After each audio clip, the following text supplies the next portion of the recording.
Welcome back to PSC പീഡിക. ഇന്നത്തെ ക്ലാസ്സിൽ PSC പരീക്ഷകളിൽ ചോദിച്ചിട്ടുള്ള കേരളത്തിലെ ആരോഗ്യക്ഷേമ പദ്ധതികൾ എന്ന ഭാഗം നോക്കാം. ആദ്യത്തേത് സമാശ്വാസം പദ്ധതി. ഈ പദ്ധതിയുടെ പ്രയോജനം ലഭിക്കുന്നത് വൃക്ക തകരാറ് മൂലം മാസം ഒരു പ്രാവശ്യം ഡയാലിസിസിന് വിധേയരാകുന്ന BPLകാർക്ക് മാസം 1100 രൂപ വീതവും, വൃക്ക കരൾ മാറ്റിവെക്കൽ ശസ്ത്രക്രിയയ്ക്ക് പ്രതിമാസം 1000 രൂപ വീതവും, ഹീമോഫീലിയ അനുബന്ധ രോഗവും ബാധിച്ചവർക്ക് മാസം 1000 രൂപ വീതവും, അരിവാൾ രോഗം അല്ലെങ്കിൽ സിക്കിൾ സെൽ അനീമിയ രോഗം ബാധിച്ച നോൺ ട്രൈബൽ വിഭാഗത്തിൽപ്പെട്ട രോഗികൾക്ക് മാസം 2000 രൂപയും ലഭിക്കുന്നു. SC/STക്കാർക്ക് ഈ പദ്ധതിയുടെ പ്രയോജനം ലഭിക്കുന്നതല്ലെന്ന് ഓർക്കുക. അപ്പോൾ സമാശ്വാസം പദ്ധതിയുടെ പ്രയോജനം ലഭിക്കുന്നത് വൃക്ക തകരാറ് മൂലം മാസം ഒരു പ്രാവശ്യം ഡയാലിസിസിന് വിധേയരാകുന്ന BPLകാർക്ക് മാസം 1100 രൂപ വീതം, വൃക്ക കരൾ മാറ്റിവെക്കൽ ശസ്ത്രക്രിയയ്ക്ക് പ്രതിമാസം 1000 രൂപ, ഹീമോഫീലിയും അനുബന്ധ രോഗവും ബാധിച്ചവർക്ക് മാസം 1000 രൂപ, അരിവാൾ രോഗം ബാധിച്ച നോൺ ട്രൈബൽ വിഭാഗത്തിൽപ്പെട്ട രോഗികൾക്ക് മാസം 2000 രൂപയും ലഭിക്കുന്നു. SC/ST വിഭാഗത്തിൽപ്പെട്ടവർക്ക് ഈ പദ്ധതിയുടെ പ്രയോജനം ലഭിക്കുന്നതല്ല എന്നുകൂടി ഓർക്കുക. അടുത്ത പദ്ധതിയാണ് ശ്രദ്ധ. പൊതുവിദ്യാഭ്യാസ വകുപ്പ് സമഗ്ര ശിക്ഷ കേരളയുടെ നേതൃത്വത്തിൽ നടപ്പിലാക്കുന്ന പദ്ധതിയാണ് ശ്രദ്ധ. ഇത് 2017 ആരംഭിച്ചു. 3 മുതൽ 10 വരെയുള്ള ക്ലാസ്സിലെ വിദ്യാർത്ഥികൾക്ക് പ്രത്യേക പിന്തുണ നൽകി അവരുടെ പഠന നിലവാരം മെച്ചപ്പെടുത്തി സഹപാഠികൾക്കൊപ്പം എത്തിക്കുക എന്നുള്ളതാണ് ശ്രദ്ധ എന്ന പദ്ധതിയുടെ ലക്ഷ്യം. പ്രധാനമായും 3, 5, 8 ക്ലാസ്സുകളിൽ മലയാളം, ഇംഗ്ലീഷ്, കണക്ക്, സയൻസ് എന്നീ വിഷയങ്ങളിൽ പിറകിൽ നിൽക്കുന്ന വിദ്യാർത്ഥികൾക്ക് പഠന നിലവാരം മെച്ചപ്പെടുത്തുന്നതിനാണ് ഈ പദ്ധതി. ഇപ്പോൾ 2017 ശ്രദ്ധ എന്ന പദ്ധതി ആരംഭിച്ചത്. പൊതുവിദ്യാഭ്യാസ വകുപ്പ് സമഗ്ര ശിക്ഷ കേരളയുടെ നേതൃത്വത്തിൽ നടപ്പിലാക്കുന്ന പദ്ധതിയാണ്. പ്രധാനമായും 3, 5, 8 ക്ലാസ്സുകളിൽ മലയാളം, ഇംഗ്ലീഷ്, കണക്ക്, സയൻസ് എന്ന വിഷയങ്ങളിൽ പിറകിൽ നിൽക്കുന്ന വിദ്യാർത്ഥികൾക്ക് പഠന നിലവാരം മെച്ചപ്പെടുത്തുന്നതിന് വേണ്ടിയാണ് ഈ പദ്ധതി. അടുത്തത് പെൺകുട്ടികൾക്ക് സ്വയം രക്ഷയ്ക്കായി ആയോധന കലകളിൽ പരിശീലനം നൽകി ആത്മവിശ്വാസം വളർത്തുന്നതിനായി വിദ്യാഭ്യാസ വകുപ്പ് നടപ്പിലാക്കുന്ന പദ്ധതിയാണ് കരുത്ത്. പെൺകുട്ടികൾക്ക് സ്വയം രക്ഷയ്ക്കായി ആയോധന കലകളിൽ പരിശീലനം നൽകി ആത്മവിശ്വാസം വളർത്തുന്നതിനായി വിദ്യാഭ്യാസ വകുപ്പ് നടപ്പാക്കുന്ന പദ്ധതിയാണ് കരുത്ത്. അടുത്തത് സ്ത്രീകളുടെയും കുട്ടികളുടെയും സാമൂഹ്യ സുരക്ഷയ്ക്ക് കേരള സർക്കാർ ആരംഭിച്ച പദ്ധതിയാണ് നിർഭയ. സ്ത്രീകളുടെയും കുട്ടികളുടെയും സാമൂഹ്യ സുരക്ഷയ്ക്ക് കേരള സർക്കാർ ആരംഭിച്ച പദ്ധതിയാണ് നിർഭയ. നിർഭയ പദ്ധതിയുടെ ലക്ഷ്യം ലൈംഗിക അതിക്രമം ഉൾപ്പെടെയുള്ള അക്രമങ്ങൾക്കിരയാകുന്ന സ്ത്രീകൾക്കും കുട്ടികൾക്കും സംരക്ഷണവും പുനരധിവാസവും നിയമസഹായവും ഉറപ്പാക്കുക എന്നുള്ളതാണ്. നിർഭയ പദ്ധതിയുടെ ലക്ഷ്യം ലൈംഗിക അതിക്രമം ഉൾപ്പെടെയുള്ള അക്രമങ്ങൾക്കിരയാകുന്ന സ്ത്രീകൾക്കും കുട്ടികൾക്കും സംരക്ഷണവും പുനരധിവാസവും നിയമസഹായവും ഉറപ്പു നൽകുന്നു. അടുത്ത പദ്ധതിയാണ് അപരാജിത. ജില്ലയിലെ വിധവകൾക്ക് തൊഴിൽ വരുമാനദായക പ്രവർത്തനങ്ങൾക്ക് അവസരം ഒരുക്കുക, പുനരധിവസിപ്പിക്കുക എന്നീ ലക്ഷ്യം വെച്ചുകൊണ്ട് കുടുംബശ്രീ മിഷൻ മുഖേന ജില്ലാ പഞ്ചായത്തുകൾ നടപ്പിലാക്കുന്ന പദ്ധതിയാണ് അപരാജിത.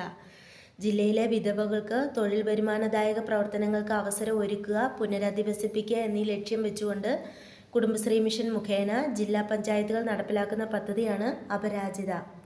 ഇനി അപരാജിത ഓൺലൈൻ ഉണ്ട്. അത് 2020 കേരള പോലീസ് ആരംഭിച്ചതാണ്.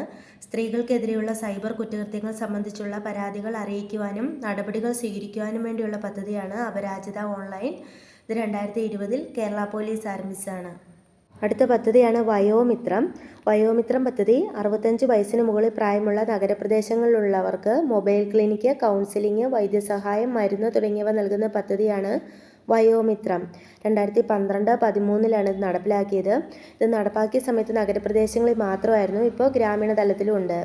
ഇനി സൗജന്യ ആംബുലൻസ് സർവീസും ഈ പദ്ധതിയുടെ കീഴിലുണ്ട്. അപ്പോൾ വയോമിത്രം പദ്ധതി 65 വയസ്സിന് മുകളിൽ പ്രായമുള്ളവർക്ക്, നഗരപ്രദേശങ്ങളിൽ താമസിക്കുന്നവർക്ക്, ഇപ്പോൾ ഗ്രാമത്തിലുണ്ട്, മൊബൈൽ ക്ലിനിക്ക്, കൗൺസിലിംഗ്, വൈദ്യസഹായം, മരുന്ന് തുടങ്ങിയവ നൽകുന്ന പദ്ധതിയാണ്.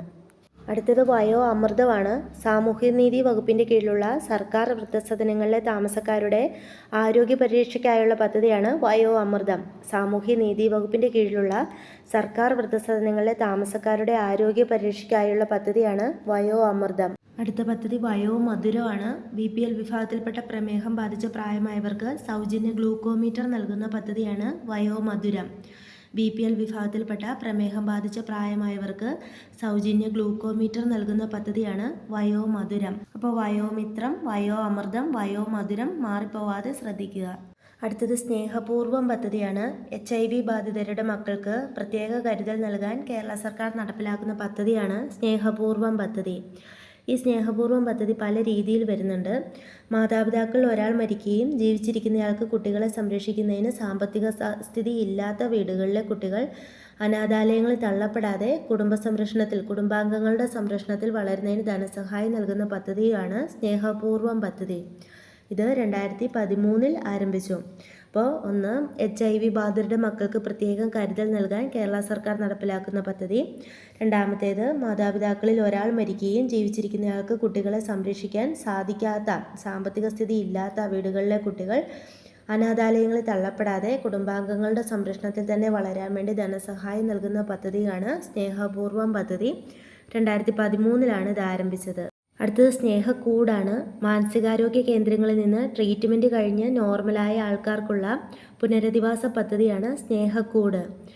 മാനസികാരോഗ്യ കേന്ദ്രങ്ങളിൽ നിന്ന് ട്രീറ്റ്മെൻറ്റ് കഴിഞ്ഞ് നോർമലായ ആൾക്കാർക്കുള്ള പുനരധിവാസ പദ്ധതിയാണ് സ്നേഹക്കൂട്.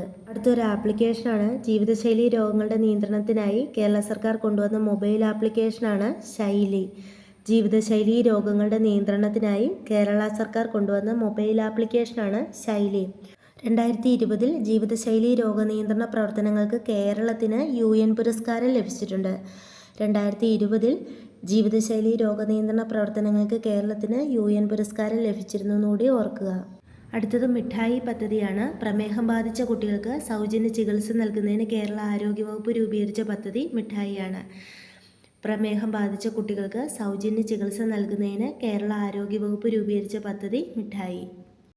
അടുത്തത് വൺ ഹെൽത്ത് അല്ലെങ്കിൽ ഏകാരോഗ്യം പദ്ധതിയാണ്. PSC ചോദിച്ചത് ഒരു ആരോഗ്യം പദ്ധതി എന്നാണ് ഇതിന്. വൺ ഹെൽത്ത് അല്ലെങ്കിൽ ഏകാരോഗ്യം പദ്ധതി മനുഷ്യൻ്റെ ആരോഗ്യത്തോടൊപ്പം മൃഗങ്ങളുടെയും പരിസ്ഥിതിയുടെയും ആരോഗ്യം നിലനിർത്തി രോഗപ്രതിരോധം കൈവരിക്കുക എന്ന ലക്ഷ്യത്തോടെ ആരോഗ്യവകുപ്പ് ആവിഷ്കരിച്ച പദ്ധതിയാണ് വൺ ഹെൽത്ത്. മനുഷ്യൻ്റെ ആരോഗ്യത്തോടൊപ്പം മനുഷ്യൻ്റെ മാത്രമല്ല മൃഗങ്ങളുടെയും പരിസ്ഥിതിയുടെയും ആരോഗ്യം നിലനിർത്തി രോഗപ്രതിരോധം കൈവരിക്കുക എന്ന ലക്ഷ്യത്തോടെ ആരോഗ്യവകുപ്പ് ആരംഭിച്ച പദ്ധതിയാണ് വൺ ഹെൽത്ത് അല്ലെങ്കിൽ ഏകാരോഗ്യം പദ്ധതി. അടുത്തത് ആർദ്രം പദ്ധതിയാണ്. ആർദ്രം പദ്ധതി ലക്ഷ്യം വയ്ക്കുന്നത് പ്രാഥമികാരോഗ്യ കേന്ദ്രങ്ങളെ കുടുംബാരോഗ്യ കേന്ദ്രമാക്കി നവീകരിക്കുക, അതായത് ഹോസ്പിറ്റൽ ഫെസിലിറ്റി കൂട്ടുക, ജനസൗഹൃദ OP സേവനങ്ങൾ ലഭ്യമാക്കുക, ജില്ലാ താലൂക്ക് ആശുപത്രികളിൽ സ്പെഷ്യാലിറ്റി സൂപ്പർ സ്പെഷ്യാലിറ്റി സേവനം ലഭ്യമാക്കുക തുടങ്ങിയവയാണ്. ആർദ്രം പദ്ധതി ലക്ഷ്യം വയ്ക്കുന്നത് പ്രാഥമികാരോഗ്യ കേന്ദ്രങ്ങളെ കുടുംബാരോഗ്യ കേന്ദ്രമാക്കി നവീകരിക്കുക, ജനസൗഹൃദ OP സേവനങ്ങൾ ലഭ്യമാക്കുക, ജില്ലാ താലൂക്ക് ആശുപത്രികളിൽ സ്പെഷ്യാലിറ്റി സൂപ്പർ സ്പെഷ്യാലിറ്റി സേവനം ലഭ്യമാക്കുക തുടങ്ങിയവയാണ്. ഇതിൻ്റെ പ്രവർത്തന ചെലവ് സംസ്ഥാന ബഡ്ജറ്റിൽ നിന്നാണെന്ന് ഓർക്കുക. അടുത്തത് നവജാത ശിശുക്കൾക്കിടയിലെ ജനന വൈകല്യങ്ങൾ പരിശോധിക്കുവാനുള്ള സമഗ്രമായ സ്ക്രീനിംഗ് ടെസ്റ്റാണ് ശലഭം. നവജാത ശിശുക്കൾക്കിടയിലെ ജനന വൈകല്യങ്ങൾ പരിശോധിക്കുവാനുള്ള സമഗ്രമായ സ്ക്രീനിംഗ് ടെസ്റ്റാണ് ശലഭം. അടുത്തത് വളർച്ചാ വൈകല്യമുള്ള 12 വയസ്സ് വരെയുള്ള കുട്ടികൾക്ക് സൗജന്യ ആയുർവേദ ചികിത്സ നൽകുന്ന പദ്ധതിയാണ് സ്നേഹധാര. വളർച്ചാ വൈകല്യമുള്ള 12 വയസ്സ് വരെയുള്ള കുട്ടികൾക്ക് സൗജന്യ ആയുർവേദ ചികിത്സ നൽകുന്ന പദ്ധതിയാണ് സ്നേഹധാര. അടുത്തത് ബുദ്ധിവൈകല്യമുള്ള 18 വയസ്സ് കഴിഞ്ഞ പുരുഷന്മാർക്കുള്ള സ്ഥാപനമാണ് പ്രതീക്ഷാഭവൻ. ബുദ്ധിവൈകല്യമുള്ള 18 വയസ്സ് കഴിഞ്ഞ പുരുഷന്മാർക്കുള്ള സ്ഥാപനമാണ് പ്രതീക്ഷാഭവൻ. ഇത് കേരളത്തിലുള്ളത് മലപ്പുറം തവനൂരിലാണ്. ബുദ്ധിവൈകല്യമുള്ള 18 വയസ്സ് കഴിഞ്ഞ പുരുഷന്മാർക്കുള്ള സ്ഥാപനം കേരളത്തിൽ മലപ്പുറം തവനൂരിലാണ്. ഇനി പ്രത്യാശാഭവൻ ബുദ്ധിവൈകല്യമുള്ള 18 വയസ്സ് കഴിഞ്ഞ സ്ത്രീകൾക്ക് വേണ്ടിയുള്ള സ്ഥാപനമാണ്. ബുദ്ധിവൈകല്യമുള്ള 18 വയസ്സ് കഴിഞ്ഞ സ്ത്രീകൾക്ക് വേണ്ടിയുള്ള സ്ഥാപനമാണ് പ്രത്യാശാഭവൻ. ഇത് തൃശ്ശൂർ രാമവർമ്മപുരത്താണ് സ്ഥിതി ചെയ്യുന്നത്. ഓർക്കുക, ബുദ്ധിവൈകല്യമുള്ള 18 വയസ്സ് കഴിഞ്ഞ് പുരുഷന്മാർക്കുള്ള സ്ഥാപനമാണ് പ്രതീക്ഷാഭവൻ. ഇനി സ്ത്രീകൾക്കുള്ള ബുദ്ധിവൈകല്യമുള്ള 18 വയസ്സ് കഴിഞ്ഞ സ്ത്രീകൾക്ക് വേണ്ടിയുള്ള സ്ഥാപനമാണ് പ്രത്യാശാഭവൻ. അടുത്തത് മസ്തിഷ്ക മരണം സംഭവിച്ചവരുടെ അവയവങ്ങൾ ദാനം ചെയ്യാൻ ആരോഗ്യവകുപ്പ് പദ്ധതിയാണ് മൃതസഞ്ജീവിനി. മസ്തിഷ്ക മരണം സംഭവിച്ചവരുടെ അവയവങ്ങൾ ദാനം ചെയ്യാൻ വേണ്ടിയുള്ള ആരോഗ്യവകുപ്പിൻ്റെ പദ്ധതിയാണ് മൃതസഞ്ജീവിനി. ഇത് ആരംഭിച്ചത് 2012 ഓഗസ്റ്റ് 12 ബ്രാൻഡ് അംബാസഡർ മോഹൻലാലാണ്. മൃതസഞ്ജീവിനി പ്രവർത്തിച്ചിരുന്ന ഏജൻസി KNOS ആണ്, Kerala network for organ sharing ആണ്. ഇപ്പോഴിത് KSOTOയുടെ ഭാഗമാണ്. Kerala state organ and tissue transplant ഓർഗനൈസേഷൻ്റെ ഭാഗമാണ് മൃതസഞ്ജീവിനി. അടുത്തത് കാരുണ്യ ആരോഗ്യ സുരക്ഷാ പദ്ധതി കാസ്പ്. കാരുണ്യ ആരോഗ്യ സുരക്ഷാ പദ്ധതി കേരള ഗവൺമെൻറ്റിൻ്റെ മുഴുവൻ ആരോഗ്യ പദ്ധതികളും ഏകോപിപ്പിച്ചുകൊണ്ടുള്ള പദ്ധതിയാണ് കാസ്പ്, കാരുണ്യ ആരോഗ്യ സുരക്ഷാ പദ്ധതി. അവർക്ക് കേരള ആരോഗ്യ സുരക്ഷാ പദ്ധതിയല്ല, കാരുണ്യ ആരോഗ്യ സുരക്ഷാ പദ്ധതി. കേരള ഗവൺമെൻറ്റിൻ്റെ മുഴുവൻ ആരോഗ്യ പദ്ധതികളും ഏകോപിപ്പിച്ചുകൊണ്ടുള്ള പദ്ധതി. അടുത്തത് വനിതാ ശിശു വികസന വകുപ്പിൻ്റെ കീഴിൽ കോവിഡിൻ്റെ പശ്ചാത്തലത്തിൽ കുട്ടികൾക്ക് മാനസിക സാമൂഹിക പിന്തുണ നൽകുന്നതിനുള്ള പദ്ധതിയാണ് സർഗവസന്തം പദ്ധതി. വനിതാ ശിശു വികസന വകുപ്പിൻ്റെ കീഴിൽ കോവിഡിൻ്റെ പശ്ചാത്തലത്തിൽ കുട്ടികൾക്ക് മാനസിക സാമൂഹിക പിന്തുണ നൽകുന്നതിനുള്ള പദ്ധതിയാണ് സർഗവസന്തം പദ്ധതി. അടുത്തത് ലൈഫ് മിഷൻ പദ്ധതിയാണ്. Livelihood inclusion of financial empowerment എന്നാണ് ലൈഫിൻ്റെ ഫുൾ ഫോം. 2016 ആരംഭിച്ചു. സംസ്ഥാനത്ത് ഭവനരഹിതരായവർക്ക് സുരക്ഷിതവും മാന്യവുമായ വീട് നൽകുക, ഭൂമിയുള്ള ഭവനരഹിതർ, ഭൂമിയില്ലാത്ത ഭവനരഹിതർ എന്നിങ്ങനെ തരംതിരിച്ചാണ് ഈ പദ്ധതി നടപ്പിലാക്കുന്നത്. ഇനി ലൈഫ് പദ്ധതിയുടെ ഗുണഭോക്താക്കൾ ഭൂമിയുള്ള ഭവനരഹിതർ, ഭവന നിർമ്മാണം പൂർത്തിയാക്കാൻ കഴിയാത്തവർ അല്ലെങ്കിൽ വാസയോഗ്യമല്ലാത്ത ഭവനമുള്ളവർ, പുറമ്പോക്കിലോ തീരദേശ മേഖലയിലോ തോട്ടം മേഖലയിലോ താൽക്കാലിക ഭവനമുള്ളവർ, ഭൂരഹിത ഭവനരഹിതർ എന്നിവരാണ് ലൈഫ് പദ്ധതിയുടെ ഗുണഭോക്താക്കൾ. അപ്പോൾ PSC ചോദിക്കാറുള്ള കുറച്ച് പദ്ധതികളാണ് നമ്മൾ ഈ ക്ലാസ്സിൽ നോക്കിയത്. ഈ ക്ലാസ് നിങ്ങൾക്ക് ഉപകാരപ്പെട്ടുവെങ്കിൽ ലൈക്ക് ചെയ്യുക, സബ്സ്ക്രൈബ് ചെയ്യുക, അഭിപ്രായങ്ങൾ കമൻറ്റ് ചെയ്യുക. അടുത്ത വീഡിയോയിൽ കാണാം. താങ്ക്